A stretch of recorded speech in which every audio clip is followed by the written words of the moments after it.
I mean, I'm not part of it. I'm not in the show, but it's exciting We to need see you it. in there next season, season 2. We You need know, it's you. too late. It's too late. I'm offended that I wasn't asked before. All right. Thank you, Armand. Let me talk to Finn real quick. Thank you, baby. All right. Y'all have a good one. Love y'all. All Bye. righty. But I thought you're supposed to be inviting. Oh, by the way, I've seen Yes. every episode here, and it is so good. Oh, well, thank you very much. I greatly appreciate that. First of all, how are you? How has the reception been for you?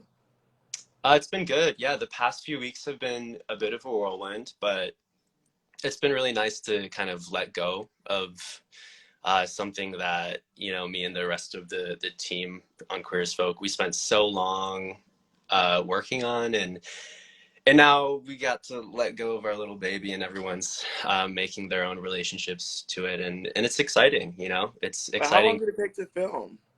to film. I mean, it was I think it was 5.5 months. Oh, that feels like long, right? Yeah, I mean, it was pretty involved. So we were all on location in New Orleans for that entire time. But it was great. I mean, I love New Orleans. It has the best queer scene I've ever experienced. An amazing drag scene too. Oh yeah, that's some great drag. And to everyone wondering, if you want to find out how to watch Queer as Folk, it is on Peacock, and you can find out how to get Peacock. You just Google Peacock subscription. I'm sure it'll pop right up for you. You know, very very easily for you all there. Did you ever, Matt, I may ask how old you are? Is that shady? I'm 36. I always think I should lead in with the answer. I'm 36 years old. How old are you? I'm 23. Yeah, that's 23. I don't mind you asking. So did you watch any of the original iterations? Because if you watched it, you clearly watched it like in hindsight, because obviously you weren't watching it when it first came out. Oh no, they had screenings at my preschool. It was like a weekly thing. Yeah, the preschool was watching. Everyone was gathering around to watch Queer as Folk. Imagine. I had no idea this show existed. I grew up in a really sheltered, conservative environment, so this show existed until I moved to LA. And I've since gone back and watched it and love what it represents. It's always been groundbreaking for representation of queer people. And so this iteration is like the same vibe, just obviously the scope is widened, you know, so we can involve queer people from the other letters of the alphabet instead of just G. And so, but did you watch them after, like, as like right before? Did you binge them all beforehand, or like what? Yeah, I binged right when I booked this. I went back and started watching it, and I got through the British version in like 2 days. But yeah, it's so fun. All those performances are incredible. I just love the tone of it. I love that you get to see some queer people being human, being messy, making mistakes. Weirdly, that is very humanizing, you know, to not see a queer character that's so sanctified. Yeah. I mean, last week I had John Sibley and Ryan O'Connell in here, who were they are.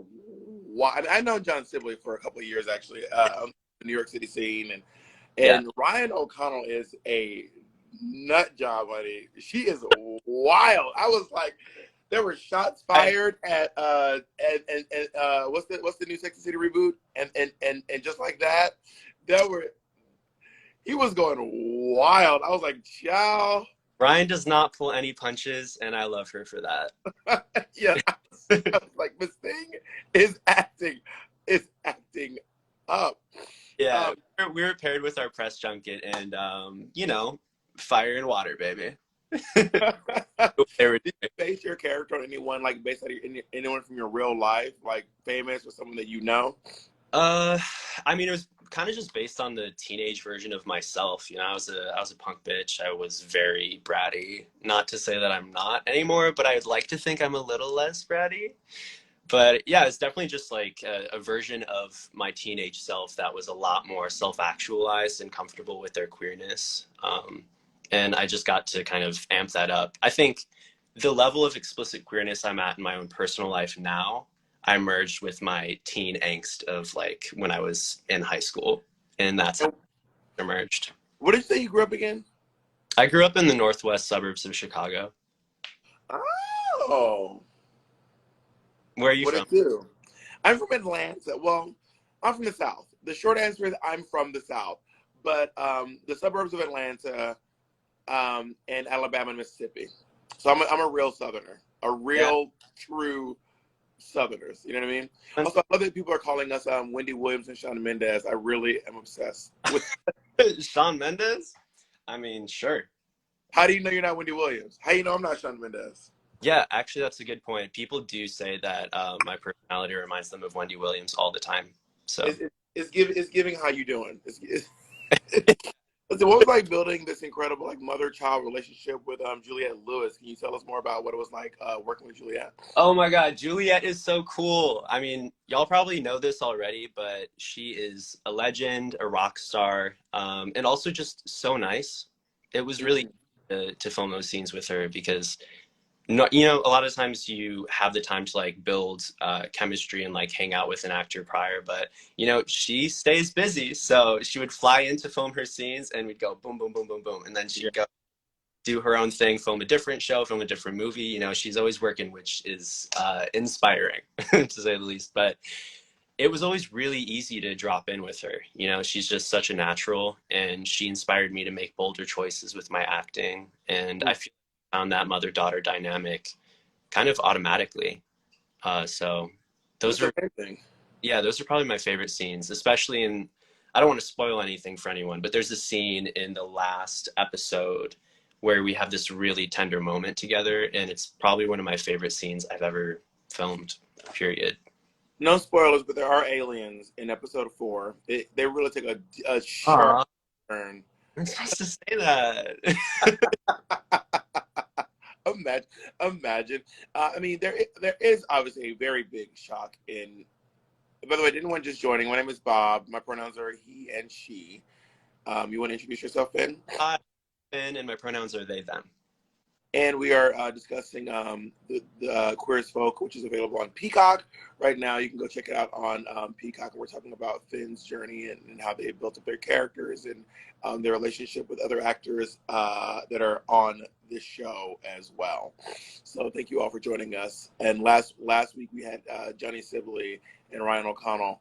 And this is a much more calm. This is a much more calm. There was some chaos. Drink some caffeine. So But everyone's saying I'm high. I'm not high. I do not do. Yeah, I am as sober as they come. I do not do anything even remote. I mean, my hair is snatched out. This ponytail is giving right now, but I am absolutely not even a little. Do I look high to you, Finn? Be honest with me. I think the tightness of the ponytail might be giving you a head rush, but besides Right. that, you're gold. All right, your character has a very interesting relationship with drag in the series. Tell me a little bit more about that. Like, what's it like to play someone like going through this drag journey? You know. Yeah, I actually had never done drag in the traditional sense prior to filming this show, so I was a little nervous about that. But I did a crash course. Actually, you know what is funny? The first season of Drag Race I ever watched was the season you won. So this is full circle moment. Sure. You know what? Honestly, as it should be. Yeah, Look. the crown. Yes, Out of the look. All right, sorry. I get distracted. you're my biggest inspiration. Well, you're very. And how is this affected? How's your journey on the show affected your journey with drag in real life? Yeah, so in the show, my character is just getting into the drag scene, and she's a booger, and she's very Right. nervous. Um, but you kind of watch over the course of the season, Mingus, and her drag name's Chicky. You kind of watch her come into herself and really find her voice and her style. And when you get to the last episode, it just has this wonderful moment where it breaks free, and you see this full length drag performance, and that was probably that last episode was filled with moments that are going to stay with me for the rest of my life. But that has been my personal drag journey in a lot of ways, in the sense that I do drag at all. You know, I didn't do drag prior to filming this show, but now it's such a huge part of my life, and I couldn't really imagine it without it. But Are you like at the clubs or like how is it part of your life now? So far, I kind of just go out on the town with my friend Chris, who goes by the Meat Skeleton, and they put me into my looks, and then we kind of build our outfits together. But yeah, they're super creepy, clowny makeup, and so we've kind of created this like drag duo moment, and they just participated in this thing called Bad Drag Race, which is basically like a crunchy drag competition, and they ended up winning. So I was Bad just Drag Race. We all saw season 10. No, I'm kidding. I'm kidding. I'm kidding. I'm kidding. Um, tell me. So, how can what's your? Do you have a drag name for yourself now? I have like 50 that I just oscillate between. Right now, my working title is Jizzy Lizzy, and it's terrible, and I know that. The thing is, I know every drag name I've come up with is terrible, and that's why I haven't decided on one I yet. mean, Bob the drag queen. Sometimes a terrible drag name can really just bring it home. Like sometimes my name is so bad that it ends up being good. And also, everyone's clocking me for looking at myself in the comments. And you're right, I am indeed looking at myself because I look really good right now.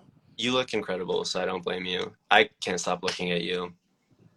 Um, yeah, so Jizzy, stop. Miss, that's Miss Lizzie. Is she married? Is it Mrs. Lizzie? Is there a Mr. Lizzie? Is there a mixed Lizzie? maybe it's Ms. It's Ms. Lizzie. There we go. I'm very into this. How about like costumes and hair? Because all your costumes for Mingus, they really like kind of progress throughout the show, which is really remarkable to be able to see a journey of drag. Because sometimes on TV you see it and it just shows up and it's just like boom, this is the most stunning drag queen in the world, and you don't see the actual build of drag like you get to see in real life. Yeah. Collaborate with them on your costume and hair and whatnot. Yeah, so actually we had the costume team for the show created the first two looks. And then as in the opening episode look, which is the Nancy inspired, like the craft Nancy look, which I adore. Obviously it's a little more like basic and beginner. And then you get to see this Bowie drag look that's sort of creepy and like demonic Bowie. That was also the costume team. Christina is her name, and the last one we actually had made by someone who makes a lot of costumes for drag queens. I can't remember. Oh my gosh, I really should know their name, but they are. So, I probably know them. Where are they from? I can't. I don't know. I don't know. All I know is that all Was I know. it Domino Couture? Was it Diego Montoya? Was it Dallas Coulter? Was it Godoy? Was it? I'm just naming every designer that I have ever worked with or No way I remember. well, shout out to them. Shout Oh, out to whoever this mystery designer is. all I know is that Miss Scarlet Envy was my was like the body double that they built the costume on, and then they put it onto my body. And I It's probably someone Brooklyn based in. It might be like Casey Caldwell or oh wait, that's right. That sounds right. was it Casey Caldwell? That, Yeah, Casey Caldwell used to do costumes for We're Here. Um, um, gosh, yes. yeah. Yes. Oh yes, now I'm remembering because we had this whole conversation. That's who it was. Yeah, listen, baby, I know all of them. I'm telling you, I know if someone has made a costume, if someone has put a costume on a drag queen in this whole world, I'm telling you, I probably know them, and I've probably worked with them or done, hung out with them or tipped them or they tipped me or something at a drag show. Let's get back to your acting. Is there like a favorite scene that you filmed? You mentioned that final one of your final scenes. Yeah, I think the Way. drag I think it was the last drag performance, and it was simultaneously my favorite scene and the most difficult scene to film because it was just super emotional. And you'll see, all we'll see in the show, it has this really like painful emotional arc the whole season, but my character's storyline in particular, and they sort of give up drag towards the beginning of the season and then come back to it. So this last moment is like very culminative, and at the end of it you get to see all of the cast members just dancing and having fun and smiling and laughing and crying together, And that was actually how we felt on the day. We were so tired, and Mhm. and we were all just so emotional, you know, after filming the show. That's really heavy. But we had this moment where we just got to like let loose and have fun and dance together. And watching that brings me to tears every time. Oh, that's amazing. That is one. Once you work on a show, whether it be scripted or unscripted, when you get a chance to watch it back, it's really interesting to relive all those emotions again. Like you experience it, and you're like, oh my god, there it is again. I'm experiencing all over again. You know what I mean? Yeah. What were y'all doing in your free time on set? I was spending a lot of time skating. I got into the queer skate scene. There's a group down in New Orleans that I became a part of called the Crescent Skate Crew. Shout out to them. Boarding or roller skating? Oh, skateboarding, but there were some that would roller skate and like rollerblade and all that stuff. It was very inclusive. It was just basically like a group of people that would meet up at a skate park and either skate or just like hang out. But it was queer oriented, so it was just like a safe space for folks to hang out. So I spent a lot of time at the skate park and hanging out with Chris and like messing around with drag stuff. I love that you're like getting in the drag scene. That's the thing about drag. Like we all find different ways to land ourselves in the drag scene. And I know for me it was going out, running into the drag queens, like meeting. Like I remember like seeing online a competition, and I went to the bar and I met these queens, started like hanging out with everyone. So I mean, and it really is the drag, it takes over your life, and you can attest to this. It becomes your number one thing. It starts to just take over your home, take over your workspace, take over your your relationships. It grows as you grow as a person. Yeah, I was surprised. I mean, I didn't really think going into this that I would leave still wanting to do drag on my own time, because I mean it's just so much work. And I think a lot of people don't real I mean maybe a lot of people do, but it's so much work, you know, to do the looks, get the wigs, Yeah. make them. But it's so much fun too. It's like a really gratifying experience. So I don't know, I think I've always sort of felt like my art had to take this like nuanced, not that, well, drag can be nuanced too, but it's a lot larger than the type of creative expression that I've ever done before. I've always done songwriting, and it's very like chill and singer-songwriter. So drag has been my way to sort of like really break open and see what a full-fledged manifestation of my own creativity would be. And Music. What yeah, kind of music do you do? What's the what, tone? what kind of drag do I do? No, I said, I didn't know that you did music. What's the tone of your music? What kind of music do you Oh, do? oh, well, so now I do like indie rock stuff, or maybe indie pop is a better genre. It's sort of Vampire Weekend. If Vampire Weekend and Tune Yards had a gay baby, I am that gay baby, and I am screaming and crying. The baby just yassing and Yeah, wah. I mean, it's giving wah. it's It's giving. Ah, yes.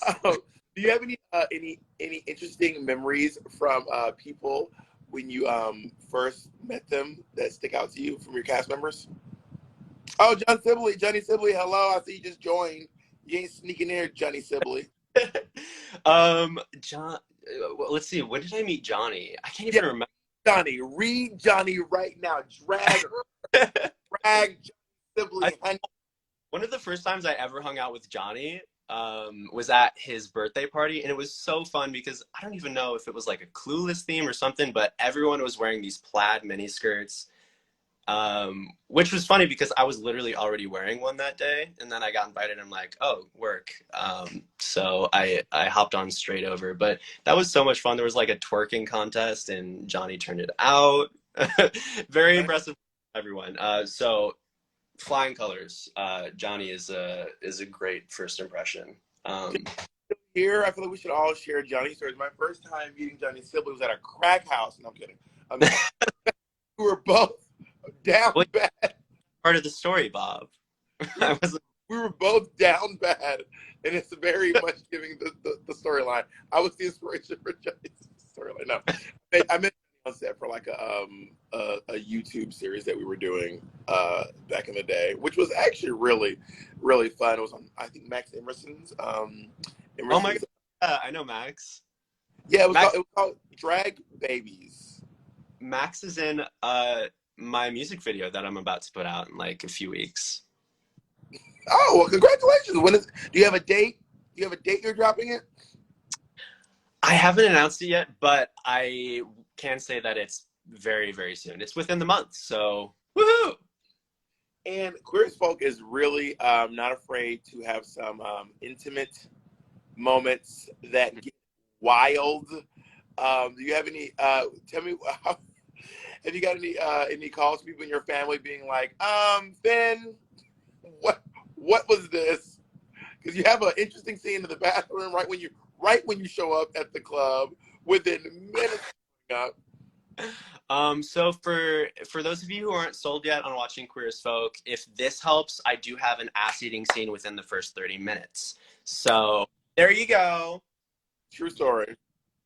Yeah, no, I got a very long series of text messages from my grandma, which was interesting, and I was nervous, but then it actually was like a super sweet string of text messages where she was just like dissecting all the different character dynamics, and she did say she was like, you know, seeing those intimate moments with you made me a little uncomfortable, but but she was mostly like super supportive. It's very funny. Like all of my grandparents watched it. Most of my family's watched it. I won't say all, but most of them. And I've never felt weird about. I don't really feel bashful about that sort of thing.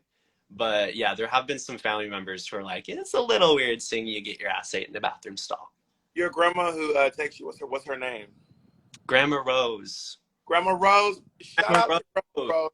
I know that the ass eating may have made you uncomfortable, but it made a lot of people very happy. So whatever it's worth, your grandkids, Grandma Rose, like, what is rimming?